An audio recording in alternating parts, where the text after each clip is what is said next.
We are ready, it sounds like. All right, we're live.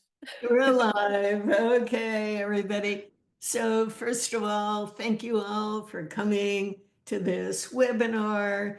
And Chip has put this on. And for those of you who don't know about Chip, Creative Healing for Youth and Pain, after my 30 years heading pediatric pain and palliative care, I started Chip basically to bring modern science on pain to the public and really help youth who have chronic pain of any kind and families know about modern concepts of chronic pain, have a community to connect with, and have creating creative healing programs that we know change the body's nervous system.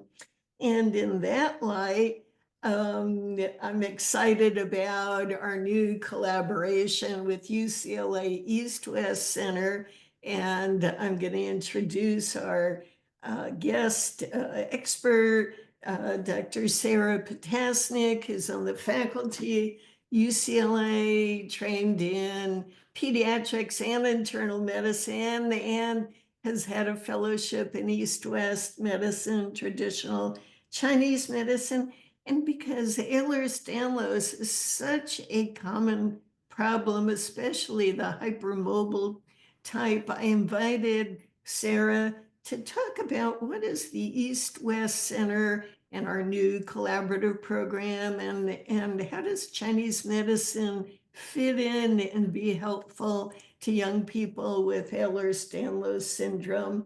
And I think I've introduced you, Sara. Any questions you have, put in the Q&A section you'll see at the bottom of the screen.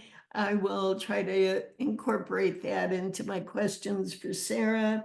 This is being recorded, and everything, including past webinars, will be on our YouTube channel. And while everything we do on CHIP is free, we ask if you're able to make a $25 donation so we can keep putting on webinars and bring experts from the country to you. And with that note, I think we're going to start. And maybe, Sara, let's start with what is hypermobile EDS, Ehlers-Danlos syndrome?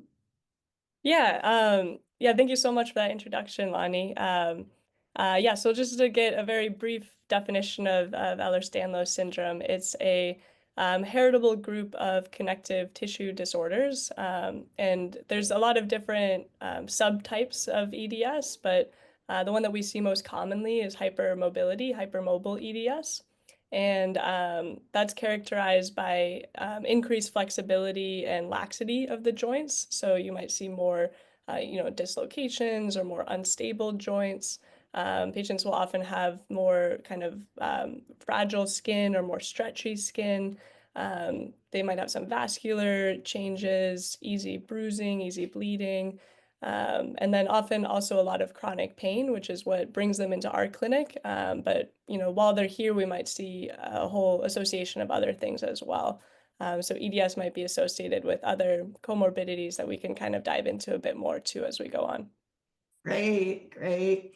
And how does traditional Chinese medicine fit? Like, why did I ask you to this workshop on hypermobile Ehlers-Danlos syndrome? Maybe tell us about the philosophy of traditional Chinese medicine and why is that particularly helpful for people with hypermobile EDS?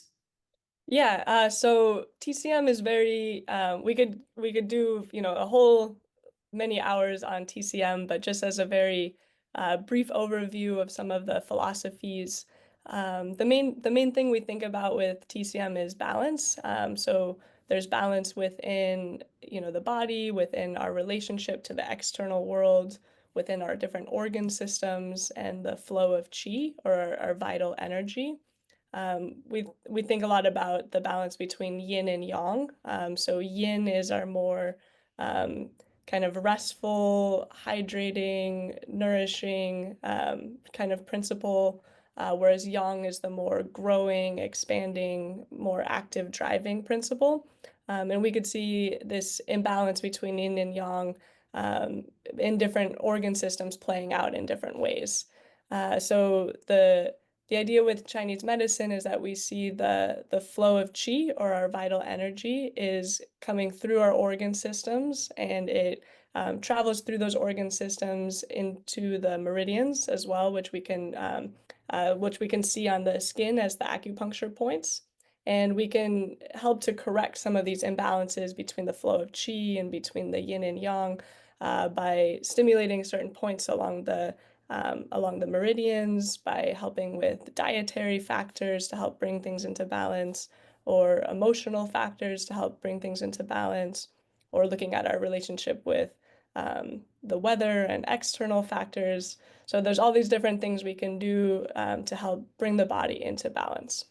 Looking specifically at EDS, there are a few common patterns that we see, and it's actually really interesting that we can use some of these principles within the organ systems and the balance to help describe symptoms that are seemingly unrelated. And that's a cool thing that TCM kind of helps us do.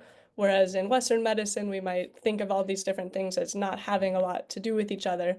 Like, what does having, like loose skin and feeling tired and loose joints have to do with having easy bruising and pain, and TCM can kind of help put these things together into pattern diagnosis and give us some easy practical tips to help people bring themselves into balance.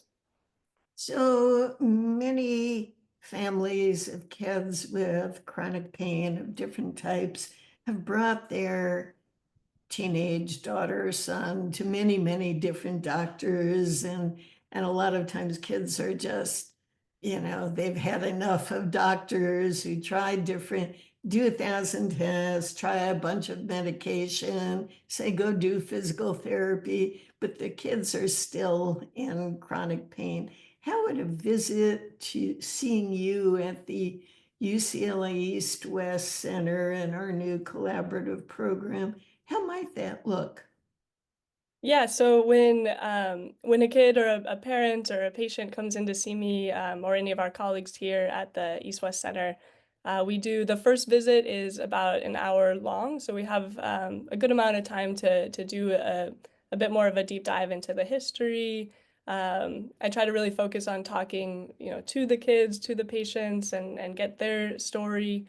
I know a lot of kids with EDS or with chronic pain or other kind of more complicated problems can feel very dismissed a lot of the times by their visits with doctors and other healthcare practitioners. So really spending that time to focus on them and hear their story.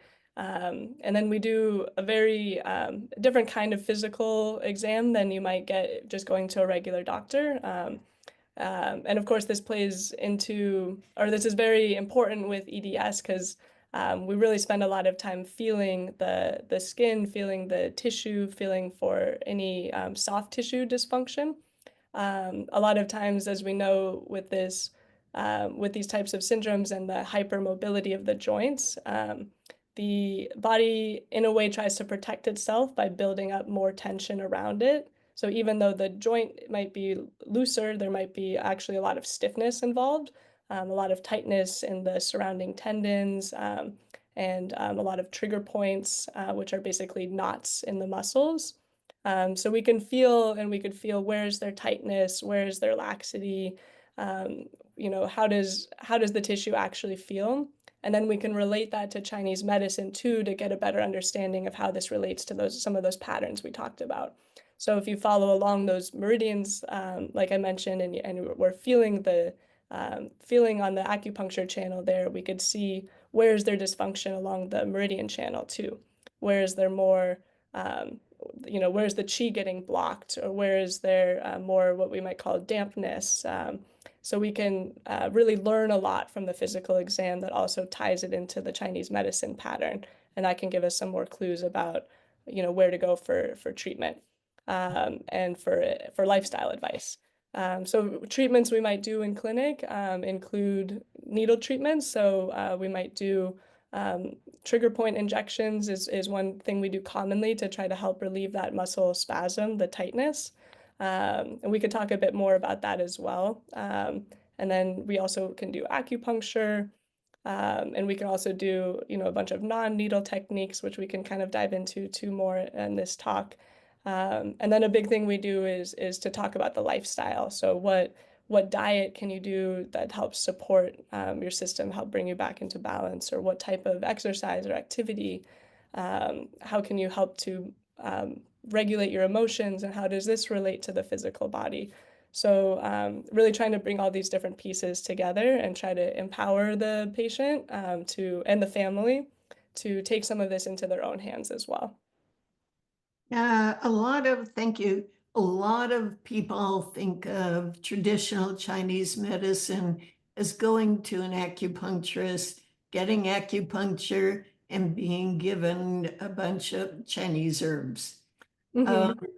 Obviously, what you're saying is seeing a traditional Chinese medicine clinician like yourself and going to, for example, East-West Center or other more inclusive TCM centers, that it's more than just going for acupuncture.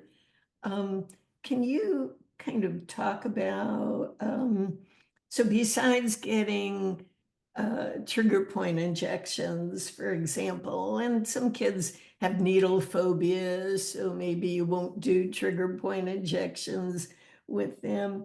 Can you talk about some non-needle ways to support these kids that have young people who have Ehlers-Danlos, where they have usually widespread pain, they may have joint pain, etc.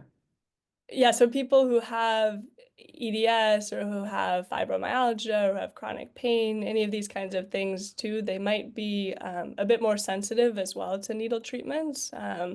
And, I generally will start very gentle and work my way into some of those kind of stronger approaches. So a lot of times I'll even start with non-needle techniques and kind of see how people respond. And see how their body feels, how they feel after the treatments, and then we can gradually work our way into some of those other techniques, or not, even depending on the child.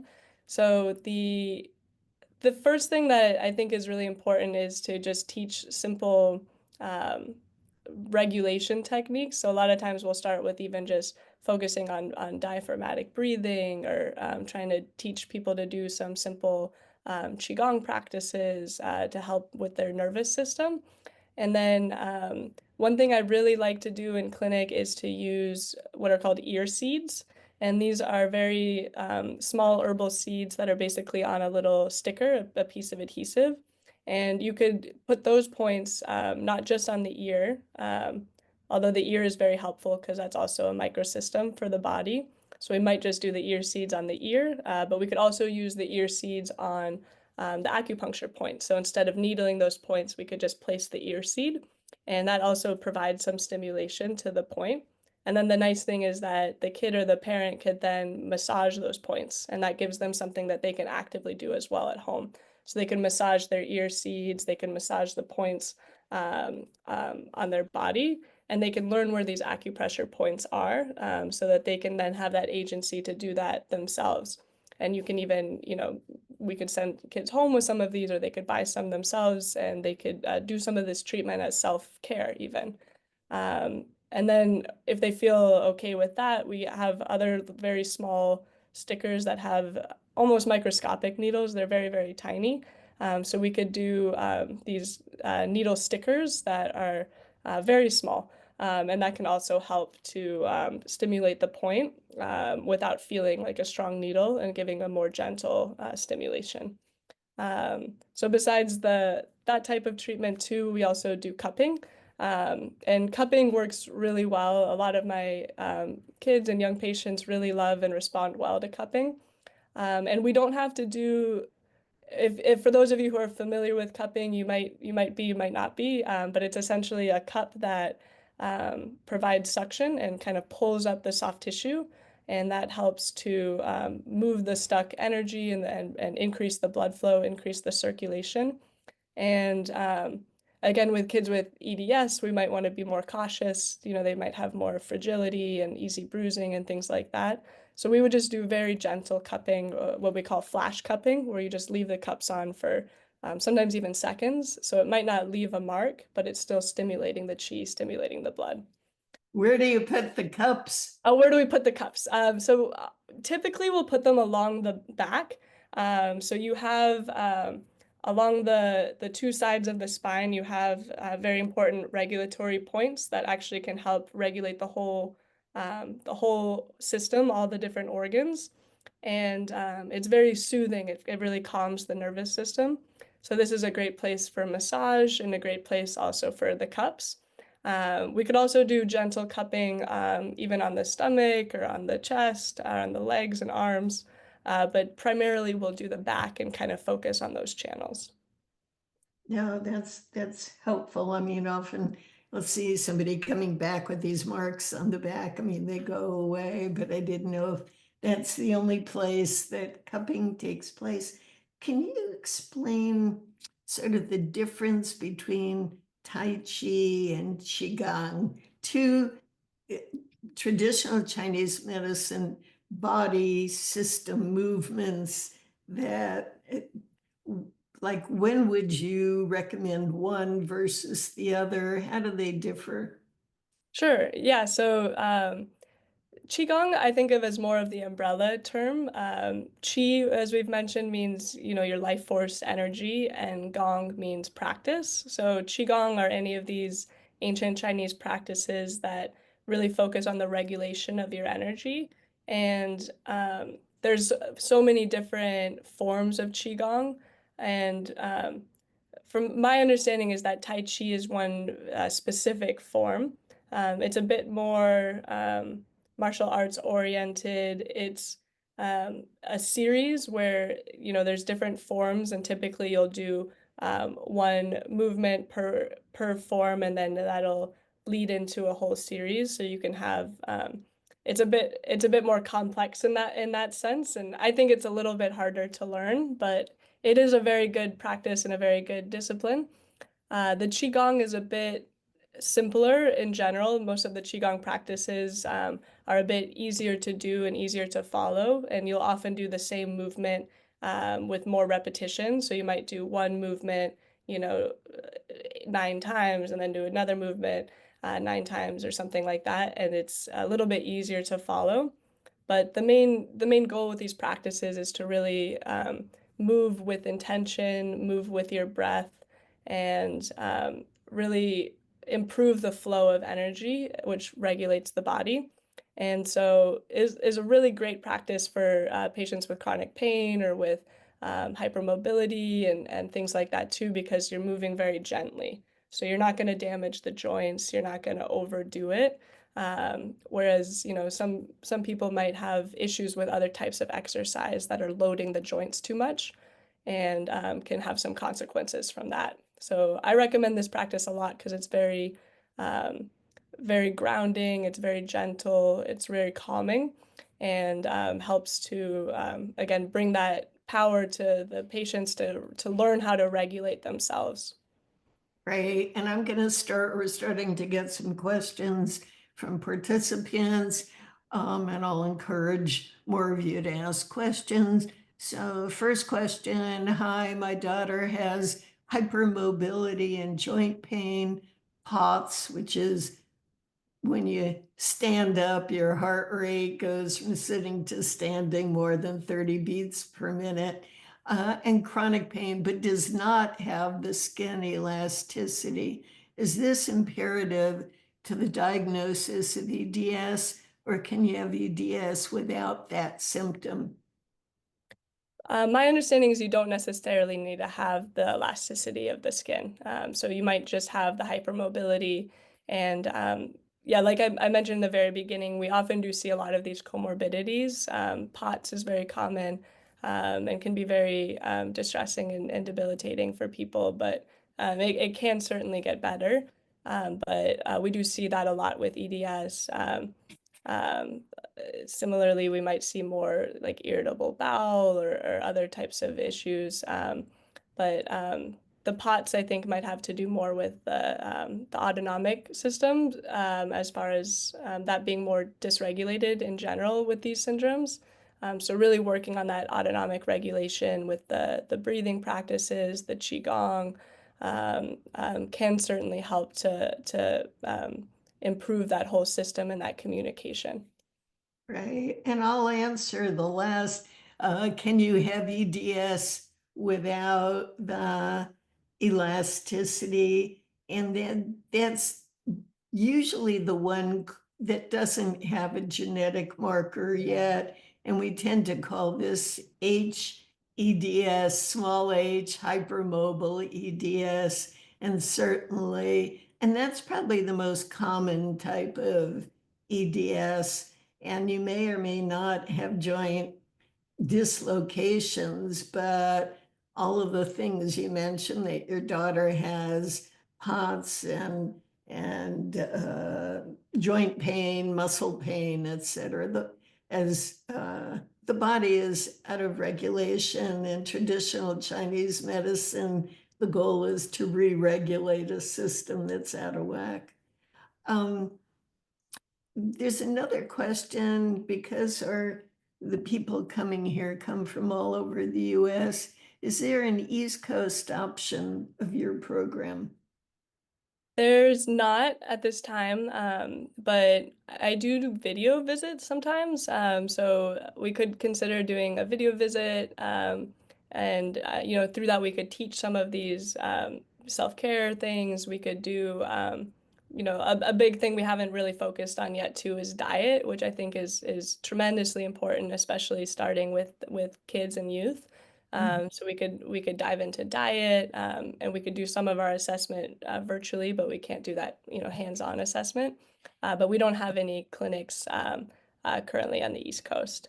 And then we are working also as part of our ongoing education and part of our collaboration. We're also going to be making some more content too, and that'll include more information about the diet, about some common patterns, about the qigong, acupressure, tuina, self-massage. So we'll be doing some more series of self-care videos and education, and that'll be available both on access through the CHIPS website and through the UCLA's East-West website. So we'll have that available in the future as well. Thank you. And somebody's asked, yeah, I mean, that's the exciting thing about our new collaboration with Sara and the East-West Center at UCLA, that we are working together to have a combined Western medicine, creative healing, mind-body approach, and traditional Chinese medicine approach to help kids with complex pain, because there are all kinds of symptoms like POTS, etc., that these kids have. One parent asks, suggestions in case POTS is so severe that it is difficult to stand up.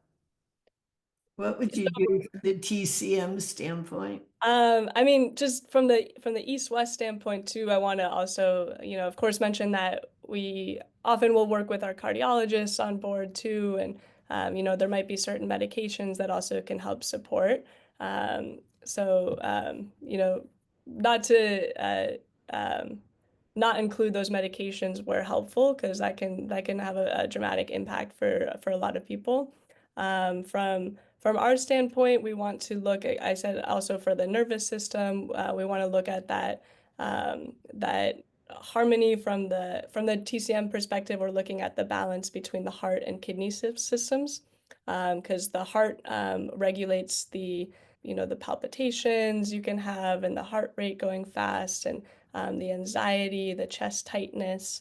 All of that kind of falls underneath that category, and that can be easily affected by increased heat in the system, increased agitation in the system, and it's not getting appropriately nourished by the water system.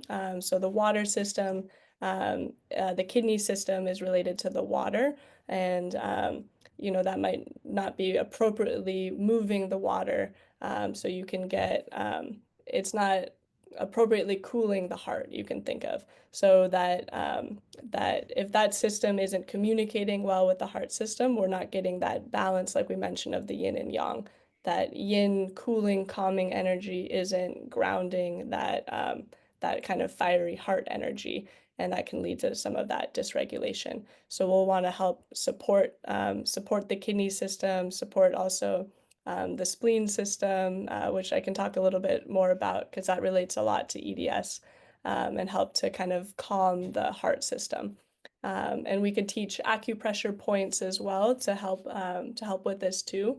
One really simple one that I could even show you now is the pericardium 6 point, which is 3 fingers below the wrist crease in between the 2 tendons. And you can massage this point with firm pressure while you're working on some of that breathing to regulate the system. And that can help calm the heart, calm the palpitations, and bring that system a bit more into balance. Um, so another thing too is we'll look at I talked about that soft tissue standpoint. A lot of times people with POTS will have more tightness too up here. So their chest might be more restricted. They'll have more tension and trigger points potentially in their pec muscles and their traps. And that can further exacerbate that dysregulation. So we can work on working on those trigger points, working on the tightness, the tension up here, to also help with that system. Yeah, that's really helpful. Can you talk about diet? For example, give some examples. Would you recommend a different diet for somebody that has more restrictive chi flow, or somebody that's hot or has too much? Can you talk about that Yeah, diet from the TCM standpoint? yes, exactly. So the diet is critical. I mentioned a little bit about the spleen and stomach system. So from a Western standpoint, we don't think of the spleen necessarily as being related to digestion, but from the TCM standpoint, the spleen and stomach are our key organs that are responsible for the transformation and transportation of food into energy. And this is the most commonly dysregulated system in TCM. And so when this system is weak, we're not getting our energy from our food appropriately. So that can lead to poor digestion, right? It can lead to kind of loose stools or bloating or things like that. And then it also can lead to poor energy, right? Because you're not getting the energy up to the head, you're not getting the energy to the muscles. So you can have, kind of weak and tired muscles, you can have more fatigue, you can have more brain fog. The spleen system is also responsible for holding onto the blood, which we could kind of see related to the Western function. But so when the spleen function is low from a TCM standpoint, we can get, more easy bleeding, more easy bruising. And then finally, the spleen system is also very related to um, kind of holding up the tissues, right? So when this is weak, we might see more of that laxity in the tissues, more prolapse, even ptosis of some of the organs or things like that can be seen in more severe cases. So the main thing for most of these people, for most people I see in general, we really want to support the spleen system. And a lot of that is through diet. And there's certain dietary factors that will really weaken the spleen system. So this might be foods that are especially cold, like eating your food right out of the fridge, or eating. Sometimes people think they're eating really healthy because they're eating a lot of juices and raw salads and things like that. But from our standpoint, that's going to be more taxing actually to the system that's already a bit weak. Um, too much sugar, too much fried food, too much dairy, too much um, processed food, all of that's going to be more challenging. But focusing on what can support this system is so more of your warm cooked foods, right? So like soups, lightly sauteed or steamed vegetables, broths, stews, sweet potatoes, root vegetables, and warm, nourishing foods, gently warming spices, ginger, cinnamon, um, cardamom, those types of things. And I think it can be a little bit tricky working with anybody, but with kids especially, for trying to get them to incorporate some of these changes. So starting small, and kind of finding what foods they like out of these types of foods. A lot of kids really like sweet potatoes, so that's kind of an easy one to incorporate. And just kind of starting to work on changing towards more of that warm cooked diet and towards less of that kind of cold, damp, raw type of diet will have a really big impact, especially in EDS, but I think in probably most people. But of course, we can, change this a bit if depending on your pattern, like I said. So if you have a different pattern, if you have a lot of heat, for instance, we can talk about, some things that might help to cool some of that excess heat. But in general, I think doing those types of foods to support and nourish the spleen system will help the most. Right. Question. My daughter eats very healthy and many fruits and vegetables, but she does have digestive issues similar to irritable bowel syndrome for the past 5 months. What's your opinion of a IB stimulator? That's sort of the ear vagus stimulator device. Or is there a particular nutrient you recommend for her diet, such as different proteins or carbohydrates? So so kind of going back to what I was saying about maybe too many raw and cold things might be at play too, especially if she gets a lot of bloating or a lot of loose stool. So even if it's healthy, it might still be kind of hard to digest. So, she's getting fruits directly out of the fridge or veggies that are cold and not cooked. I would start by trying to at least let the fruits be room temperature, lightly cook the vegetables, make more soups and things like that with it.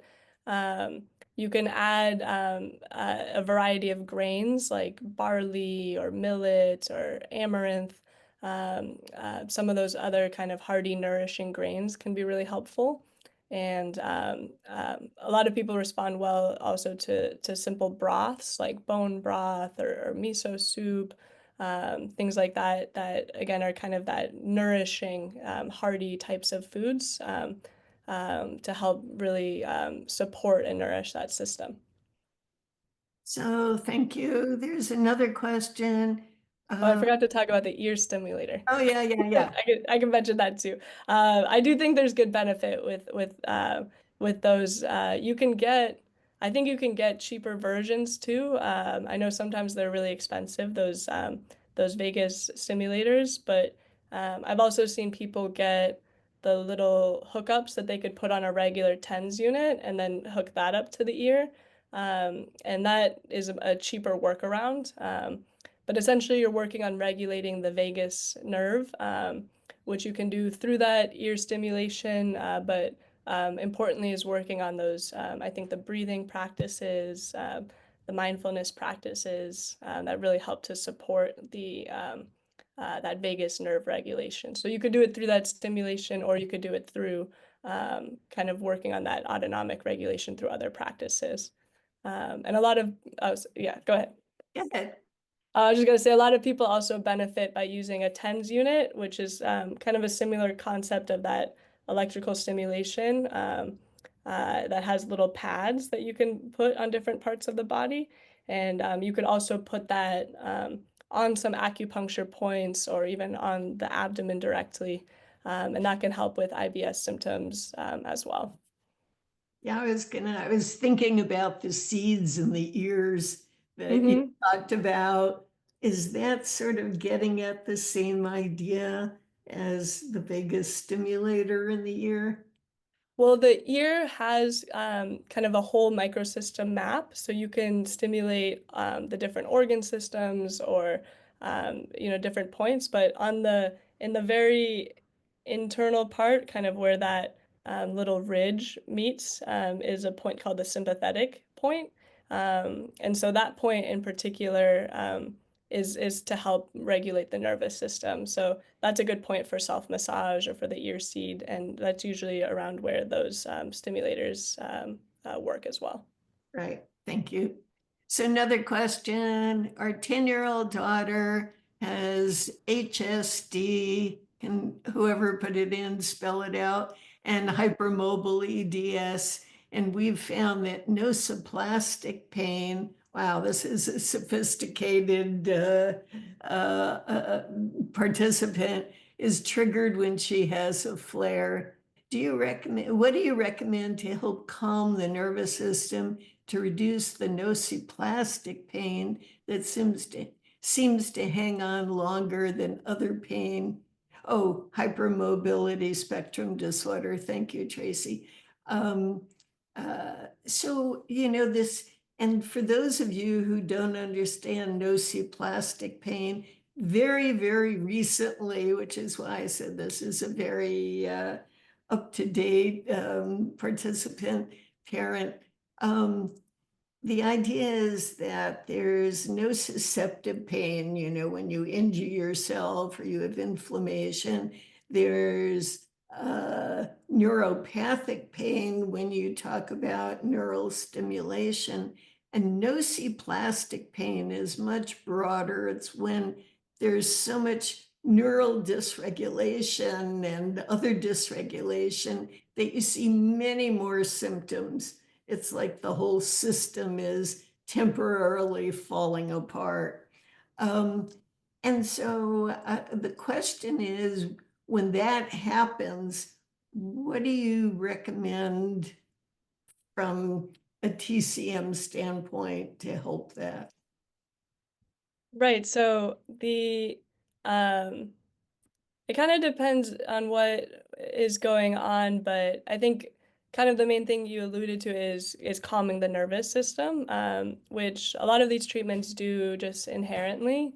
Again, some of the ear points, the scalp points, some of those points that we mentioned along the pericardium or heart channel are very good for calming the nervous system and helping to help with that regulation. And when that's more calm, then the that overall response can be lessened and dampened as well. And regulating also how you're responding as a parent is very important too, in the external environment. So creating that calm space, that regulated space, so that they can also be more regulated and not kind of continuing to amp up the cycle. Um, I think if there's a lot of pain in a particular area, I don't like to do too much aggressive treatment directly on that area, but doing some very gentle stimulation can really actually help to calm that as well. So let's say someone's like wrist is really painful, and you might think the initial injury is healed, but they have this ongoing amplification of pain cycle and persistent pain. Um, you could go over that area that's still bothering and do just very gentle kind of soothing techniques, um, where you're just very gently massaging over, but it's more about the repetition and the soothing stroke that helps to calm that area, and that can help to, in a sense, rewire that signaling that's gone kind of haywire, that there's still pain going on, and it helps to essentially tell the brain that that area is safe again, and that it's no longer needs to be signaling the pain response. And so it's more the repetition that helps to soothe. And let's say it's still too painful on that area, then you can also go to, we might treat a different area that's maybe on the same channel or maybe related to the pattern. So we don't have to directly treat the area that's in too much pain, and we could treat instead from a more systems approach, or we can treat distally or proximally on that channel, so we don't have to we don't have to overstimulate an area that's already too stimulated. Mhm. And are there any particular types of modes of TENS units that you recommend? That's a good question. There are a lot of different types of TENS units out there. I do think it's helpful to kind of explore some of the different models because you might respond differently to them. Some people feel that the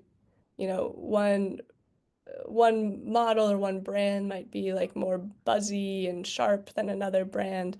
I'm not as well versed on the particular frequency settings. Um, the one I've tried that I like the most has an IFC mode. I forget what that even stands for. IFC. Um, it's the interferential current therapy. So that's a different mode that I've found to be more pleasant and less kind of sharp. And it's supposed to penetrate a bit deeper into the tissue. So I've personally found that mode to be more helpful, but I do think it's good to kind of explore a few different options. That's great. There's another question. Can you get pain in your toes and finger joints from EDS? Is this typical for EDS? So I think it is again a lot of the core pattern that we see is more of internal cold. So we mentioned that the spleen chi might be too weak or the kidney chi, so you're not getting as much warmth. And if you don't get the warmth to the extremities in particular, the fingers and the toes, you're not getting as good of flow, as good of circulation and energy flowing to those areas. So from that perspective, I could imagine that there's a lot more pain in those areas. And I do think that's fairly common. So the warming diet that we talked about, doing baths, keeping the feet and hands warm, simple things can go a long way. So doing like a bath or foot soak at night to warm the feet, or using like one of those hot water bottles at night that you could warm and put at the foot of the bed. Wearing little gloves and socks and things like that. It might seem very simple, but those types of things can actually go a long way to keep the joints warm, and usually the warmth will help with the pain. No, that's very helpful. So overall, for somebody who has a child who has EDS, why would what's unique, what benefit would be coming to a center like the UCLA East-West Center to have that more, and I'm sure there must be some non-just focused acupuncture, but larger East-West programs. You'd have to look for it on the East Coast. But what would be, or contacting you, what would be the benefit of going to a program, more a holistic program in traditional Chinese medicine, like the East-West Center at UCLA, for bringing a child who has EDS? Well, I think the kind of unique thing about our program is we're not we're not just utilizing concepts from TCM, but we're also kind of embedded within the biomedical system, and we have that strong focus on palpation and on the soft tissue dysfunction, and knowing what to look out for too if things don't fit the common patterns that we expect, when would we refer to some of our other colleagues for more of a Western workup, for instance, or when do they need more medication? When might that be helpful? Things like that. And then how can we bring that balance and tie in the holistic perspective with strategies from the world of Western medicine and from TCM to kind of bring both of those modalities together. So I think a lot of the unique thing too is on that soft tissue dysfunction that I've talked about, and we see also just tying back into that importance of the soft tissue dysfunction assessment. we do see a big correlation with where those trigger points are, where those tightness spots are, and a lot of seemingly non-pain conditions too. So, you know, if your child or if you have, you know, a lot of headaches, rather than just going to a neurologist or just treating the head, we'll look and see how is the neck, how are the shoulders, can we treat those areas? And we might find that treating the neck and shoulders also will help with the vagus nerve improvement, and you'll get better function of your digestion. Or we could find trigger points in the back that might be affecting the digestion or the pelvic health. So I think that's another thing that makes our program more unique, is that focus as well. No, that's terrific. And I just want to add what makes the relationship between CHIP and the UCLA East-West Center, our collaboration, so positive is the East-West Center provides direct clinical care. That CHIP doesn't provide individual direct clinical care. We're working on providing modern concepts. For example, the person who talked about nociplastic pain, which is a very modern concept of a system that just became more and more and more dysregulated, and you see more things falling apart. Education, parenting skills, self-help skills, having a community for parents and a community for youth who have chronic pain, and then the idea of creative arts that really uses other parts of the brain. I know my research and others have shown actually what goes on in the brain when you use other parts of your brain and your body to alter these sticky loops that have gotten. So it's a nice balance between self-help skills, education, support systems, and direct clinical care that Sara and the UCLA East-West Center offer. And Sara's been making a whole bunch of films that'll go both on their side and CHIP's side that really explain the TCM additional ways of rebalancing a nervous system that's gotten out of balance. Do you want to add anything, Sara? Yeah, the kind of on that note, and something that I haven't touched on too much yet in this talk is the importance of the emotional balance and the relationship with that and the organ systems too.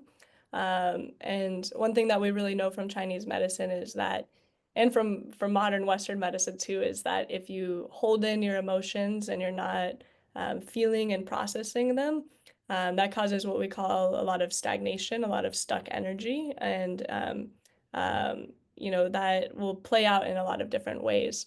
And so that's another really fascinating part about TCM is the different organ systems have different emotions associated with them, as well as different strengths. And if you can work on building up those strengths and processing those emotions, that's another way to help to bring the system into balance and to help regulate the body. So we're not just focusing on the physical layer, but really focusing on the emotional layer. And one way to do that, that's I think really, really important for all ages, but especially youth, is through that creative expression. So through storytelling, through art, through music and dance. That's so many different ways to really focus on processing, feeling those emotions so that they don't get stuck, and building up those more important strengths to help build up that resilience.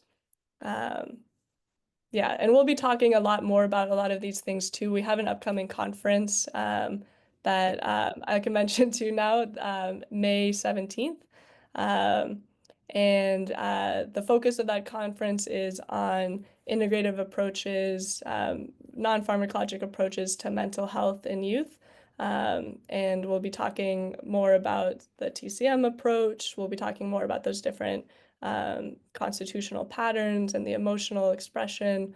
Lonnie will be doing a talk as well, and we'll share more about our collaboration and about CHIP, and we'll have some incredible speakers. We have a TCM expert, Rebecca Avern, talking more about pediatric acupuncture, and um, Kim Payne, the author of Simplicity Parenting, as well, will be speaking.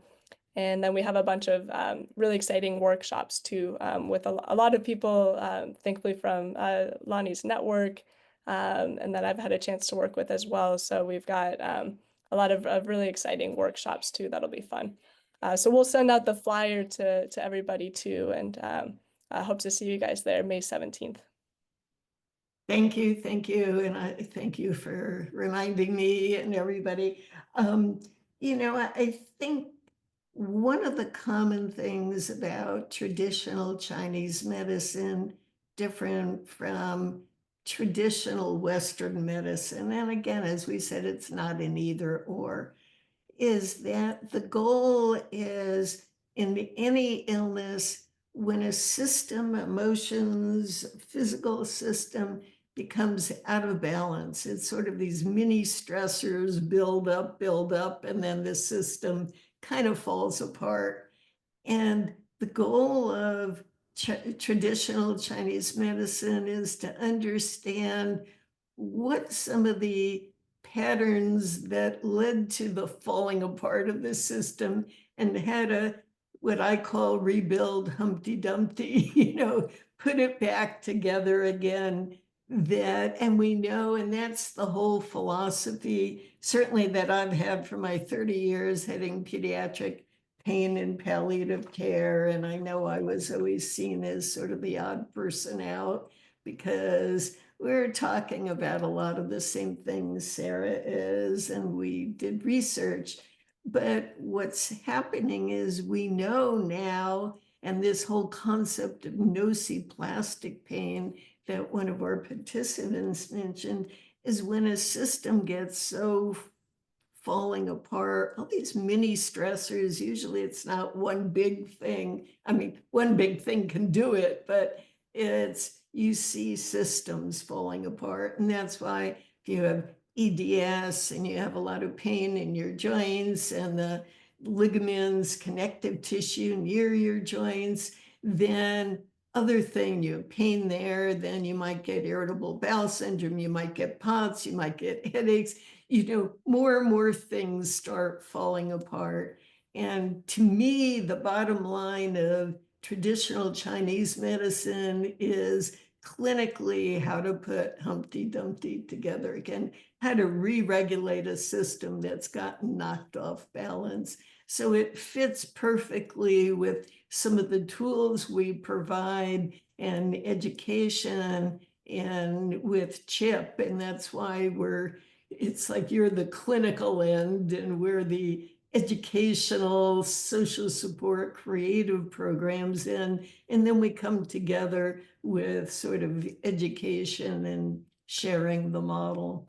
So I'm delighted that Sara has agreed to speak, and I really highly recommend the UCLA East-West Center, and contacting, of course, I keep referring patients to you, Sara, and but it's really treating not like the blind man and the elephant, one particular body part, forgetting about the other, but really treating the whole person and the mind, body, and environment, genetics, development, all of it, how leads to dysfunction.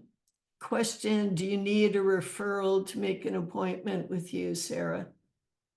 Typically, not necessarily, depends on the insurance. I think if you have a PPO, usually they don't need a referral, but with an HMO, they might. And with also all these different insurances, some of the different treatments may be covered or may not be covered. So I'm seeing patients here. My incredible colleague, Dr. Katie Hugh, is seeing patients here as well, also seeing both kids and adults.